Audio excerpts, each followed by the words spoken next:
Boa noite. Hoje eu tomei um remedinho azul, tomei um Viagra. Estou animado. É mesmo? E a senhora que vai resolver meus problemas? Não. Eu só cuido das meninas. E como é que funciona? Quanto que é o preço?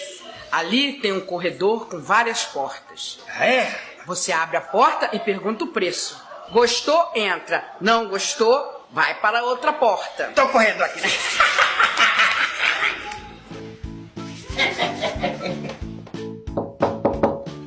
Dá licença. Oi, quanto que é? R$100. Vem. R$100? Eu vou dar uma pesquisadinha aí. Qualquer coisa depois eu volto, hein?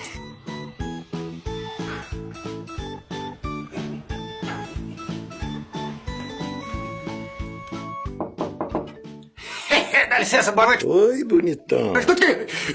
Nossa senhora. E aí? Vai querer saber o preço? Não, muito obrigado. Não é minha praia não, tá? Fica com Deus. Tá amarrado no dia.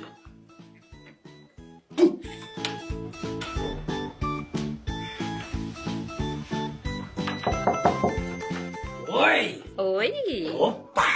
Quanto que tá? R$90. R$90? Vem, vovô, vem. R$90 dá, hein?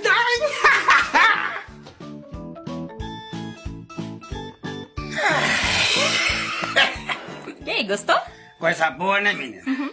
Medida. Aqui, ó. R$90, né? Tá aqui, ó. 50, 100. Tá certinho, né? Certinho nada. Tem R$10 de troco, é. Tá, vou lá pegar. R$10 de troco. Ó, quanto que é? R$10. Isso. R$10. Ô, Lourinho. Oi. Quanto que é? R$10. Ah, sim. Gente de amor.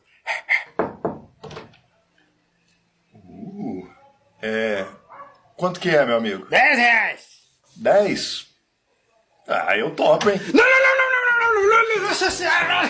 Sai fora, diabo! Sai!